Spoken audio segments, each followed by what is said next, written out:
Beware of practicing your righteousness before other people in order to be seen by them, for then you will have no reward from your Father who is in heaven. Thus, when you give to the needy, sound no trumpet before you, as the hypocrites do in the synagogues and in the streets, that they may be praised by others. Truly I say to you, they have received their reward. But when you give to the needy, do not let your left hand know what your right hand is doing, so that your giving may be in secret, and your Father who sees in secret will reward you. Welcome back, everybody, to the King of the Cosmos. I'm so glad that we're back here again. I know that last week was kind of off. I just got behind, and it was just too late to do anything in the week, so we pushed it off to this week. But it's okay. I know you forgive me, and I'm glad that you do. I'm glad you're so loving and so patient with me. Well, happy June, everybody. It's at the time of this recording, it is June the 1st, and we're getting over the cold weather that just kind of came out of nowhere. I had one of my buddies here over the weekend, and it reached like 40 degrees or 32 degrees or something like that. We had a freeze warning, if you remember. That's crazy. End of May, beginning of June, and we're in Michigan, so we had a freeze warning. So anyways, okay, we are back in the book of Matthew, and I think coming up sometime, we're gonna take a break from Matthew, and we're just gonna do a one-off study, a topic that we want to look at or something like that. I may even have somebody come on just to discuss something, just so we can take a break from Matthew. But for now, we're in Matthew. Matthew chapter 6, we are still in the Sermon on the Mount, the greatest sermon ever preached. And Jesus just got done with this section where he's talking about, you have heard that it was said. He was taking the traditional interpretations of the Jewish nation, specifically in regards to the Pharisees and the scribes and the Sadducees, their religious interpretations. And then he was saying, yeah, but I say to you, giving my authority, this is what really was supposed to come out of it, and really showing the true moral law of God that doesn't just stick with the Old Testament, doesn't just stick with the New Testament. It transcends all time. All creatures are accountable to it. The moral law of God, and Ted July really breaks that down great in his Bible class. He's done an amazing job. So, when we're dealing with this new subject that Jesus is talking about, beware of practicing your righteousness before others in order to be seen by them. And he wants us to not be like who?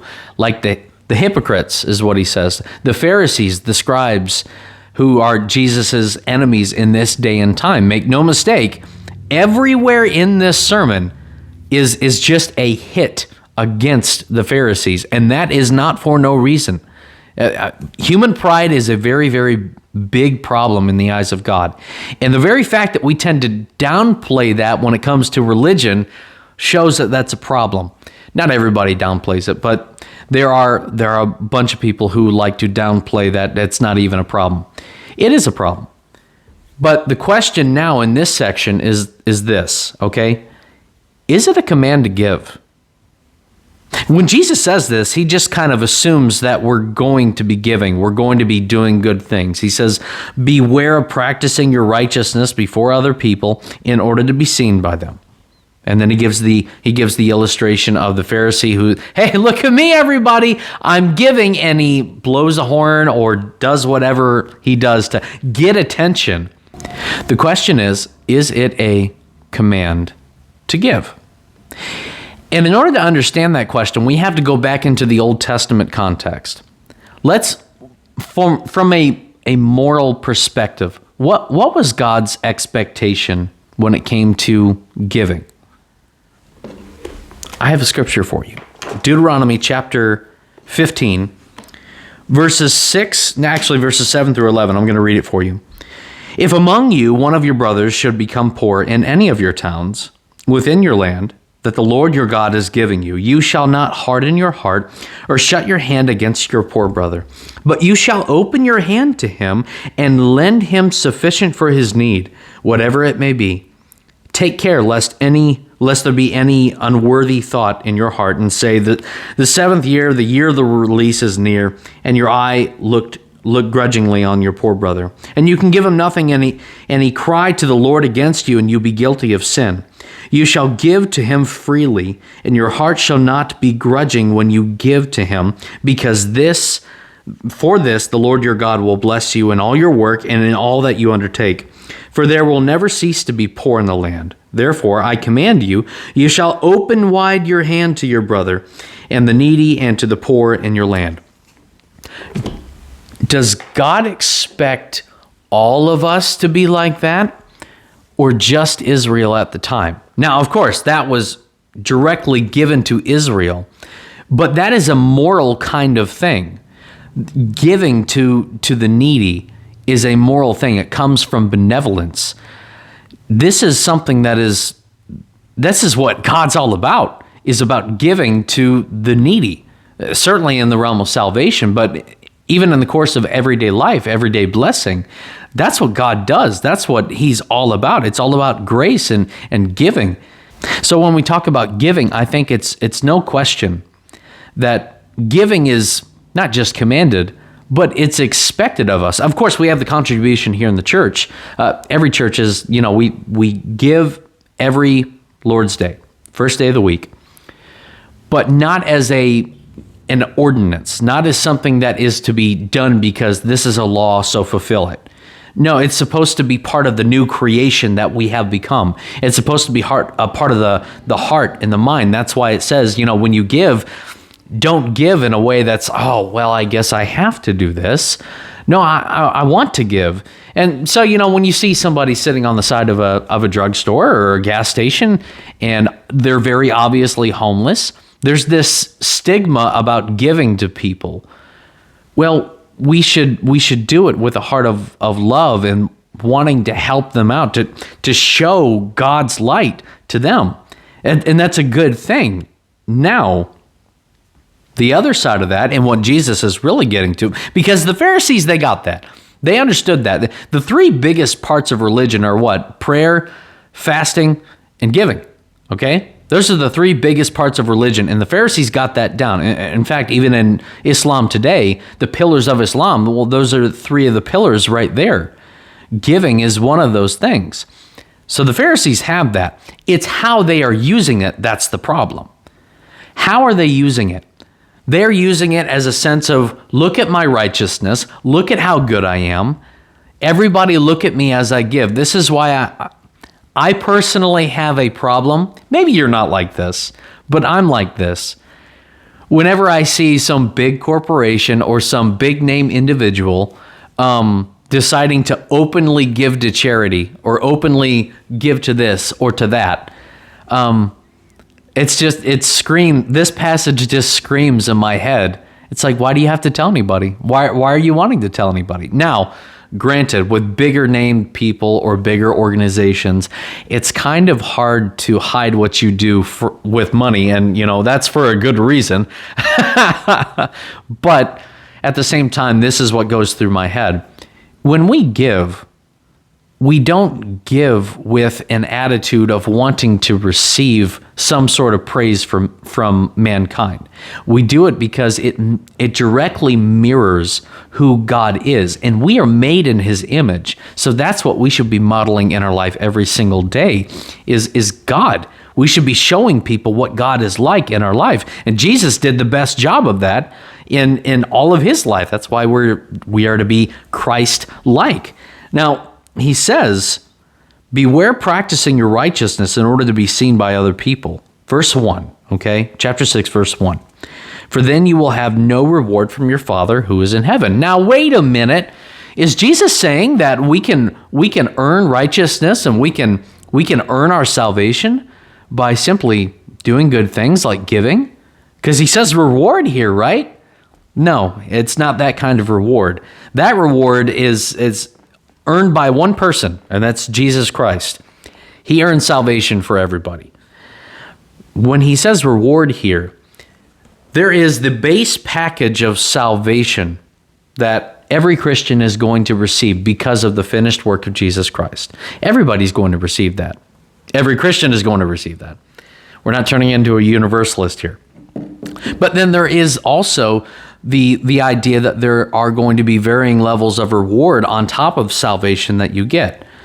The reward that you get, the different things that we will be given responsibility over in heaven, those are the rewards. Remember, Jesus kind of implied this in his parable. Well done, you've done this with this amount of stuff that I've given you. Well, I'm going to put you over 10 cities. I'm going to put you over 100 cities. I'm going to put you over one city because you were faithful in little. You were faithful in little, so I'm going to give you, responsibility over much. There's that idea. The reward that is being described here in verse 1 is not of eternal salvation, of earning righteousness or anything like that.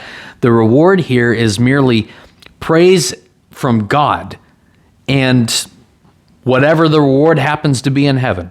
Because we will have varying rewards in heaven, just none of that plays into salvation. I'm trying to make a distinction here, and I hope you understand what I'm trying to do. But why is Jesus saying this? Okay? Again, this whole sermon, all of Jesus' ministry, is all against who? Self-righteous people who believe that they're better than everyone else, and their righteousness, they believe that they earn through their own good works, through their own doing, and God is not for that at all whatsoever. That is completely off the radar, completely off of the possibility of outcomes. God does not like boasting at all, and boasting is a real problem. God is taking care of boasting in every single way in salvation. Of course, when it comes to the message of the gospel itself, well, what's it say in 1 Corinthians chapter 1? The message of the cross is foolishness to everybody else. Why? God chose what is foolish in the world to shame the wise. God chose what is weak in the world to shame the strong. God doesn't like boasting. He doesn't like pride. And so the entire realm of salvation really points to God, and we are mere recipients of his grace. I mean, look at the atonement. We created a sin debt for ourselves. We could never take care of it. God took care of it for us by coming here, living a perfect life, dying on the cross. When it comes to justification, we can't make ourselves righteous. None is righteous, no, not one. And so what happens? God takes care of that as well by living a perfect life for us in perfect obedience to the Father. Sanctification, becoming more holy every single day. That initial act of sanctification is done by the Spirit of God. How many times in the New Testament is that said? That God sanctifies us, the Holy Spirit sanctifies us, and we continue to work with him all throughout our life, getting more sin out. And, glorification, receiving our immortal bodies forever. What you see is God does not like any sort of dependence on the self at all. He doesn't like it. He has declared war on it. And certainly Jesus very clearly is declaring war on it even here. Let's go on to verse 2. Thus, when you give to the needy, coffee break. Thus, when you give to the needy, sound no trumpet before you, as the hypocrites do in the synagogues and in the streets, that they may be praised by others. Truly, I say to you, they have received their reward. What is a hypocrite? What is a hypocrite?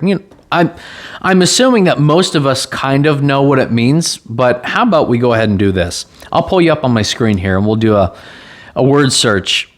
So right here, I have Matthew chapter 6, verse 2. Thus, when you give to the needy, sound no trumpet before you, as the hypocrites do in the synagogues. Okay, the hypocrites. Let's look up that word. Hypocrites. Okay, and in BDAG, it's an actor, it's a pretender, it's a dissembler, one who answers, a pretender, and on and on and on we go. It's somebody who is not genuine. It's somebody who is just filling a role. Well, God's command is to do this, and so I'll do it. I'll check the box, and that's about it. My heart's not in it. My mind's not in it. I don't really care about any of this. I'm just kind of doing it because that's what I'm supposed to do. Well, that's called being a hypocrite. Acting out something, acting out one way when you feel the opposite. And so these people, when they're they're sounding the trumpet and they're practicing their righteousness before other people. Hey, look at me, I'm so wonderful. I'm giving to somebody. Well, they're wanting attention, but their heart's not there. They don't care. They want what is most important to them, and Jesus will say this here in a second, in a way, is praise from men. Verse 2, when you give to the needy, sound no trumpet before you, as the hypocrites do in the synagogues and in the streets, that they may be praised by others. Truly I say to you, they have received their reward. What is the reward? What did they desire above everything? They may not openly admit this. Who would openly admit this? They would not openly say this, but their attitudes are telling this. They desire praise from men more than praise from God. That's what they desire, and that's their reward. If that's what you're gonna get what you desire. You're gonna get what you seek. And if you seek to have praise from other people, everybody looking at you saying, "Hey, you're so wonderful," well, then that's all you're gonna get. That's all you're gonna get. Instead of there being a reward for you that's worth 10 million times more than praise that we get from other people for doing good things. And that's praise from God. Verses 3 and 4, but when you give to the needy, do not let your left hand know what your right hand is doing, so that your giving may be in secret, and your Father who sees in secret will reward you. Because think about it. If you're giving for the right reason, if you see a homeless person on the side of the street, or you want to help in some way, you want to practice your righteousness before other people in a good way, well then, if that's what you want to do, and you want to do it in a way that's pleasing to God, you don't need to sound a trumpet. You don't need everyone. No one needs to know that you did it. That's what Jesus says. Don't even let your left hand know what your right hand's doing. Let it just be, do this really quick, and don't make a scene. Don't make it known. No one has to know that you helped, because you're doing it for a good reason. Your heart's desire is to be like who? Your Father who's in heaven. We want to be like God. Above everything, we want to be like God. We can become very, very discouraged is not a strong enough word. There's something that happens to the human mind while living in a fallen world with all the evil and wickedness that goes on around us, that we long for goodness. We long for something that is better than what we see around us. We have to be the change that we want to see in the world. And so the best way to do that is to mirror God, not mirror a bunch of other people. We want to see good happen, so we do it. We give, but we don't make a scene out of it.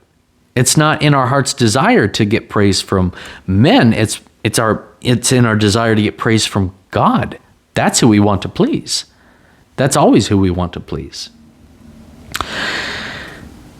Here's a good one. Remember, we handed these out a few weeks ago now, and I told you all about them when I was up there. The cards, and I stole this idea from a church down south, Lenore City Church of Christ. I love that place. Great people.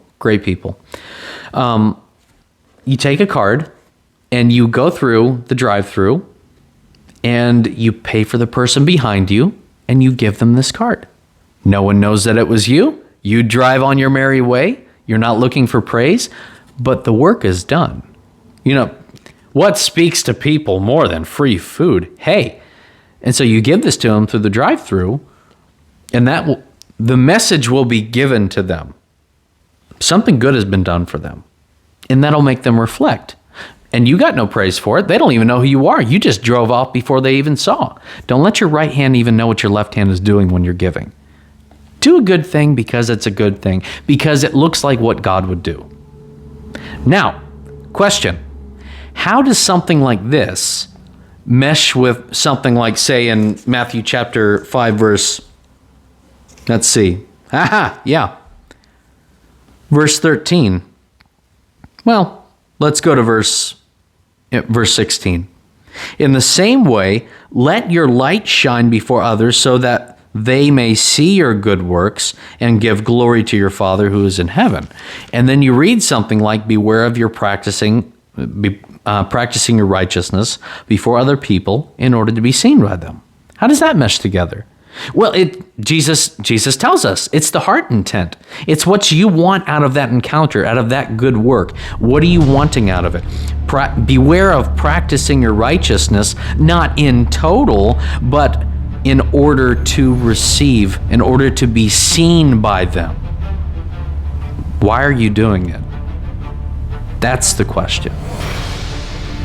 That's the question. Eventually, what a view of works righteousness does is it does exactly this thing, unfortunately. If you believe you can make yourself righteous by your works, by your commandment keeping, by your following of commands, you'll get to the point where the Pharisees got to. It's inevitable. If that's the way you go, you will eventually lead there. So we, as Christians, we need to be looking out. We need to be looking out for each other. We need to be looking into our own hearts, into our own minds whenever we give to somebody, whenever we do something for somebody. Why am I doing it? What am I trying to accomplish by this encounter, by this good work? So we'll leave it at that this time. We'll leave it at that, and next time we will pick it up. Oh, this should be interesting in verses 5 through 15 when we look at the Lord's Prayer. Oh, yes, yeah. Should we be praying that today? Is that something we should pray over and over again? We'll look into that next time. I hope that you have a blessed day. I hope that you have a blessed day and that you enjoy the beautiful weather as it's beautiful right now. That may change. I do not know. I haven't checked the weather. I hope you have a good day. God bless you. Love you all. Stay strong. Stay positive. Stay in His Word. Stay in His Word, because days will continue to get more and more challenging. And if you're not rooted and grounded in His Word, you're going to be shook. So have a good day. Love you all. See you later.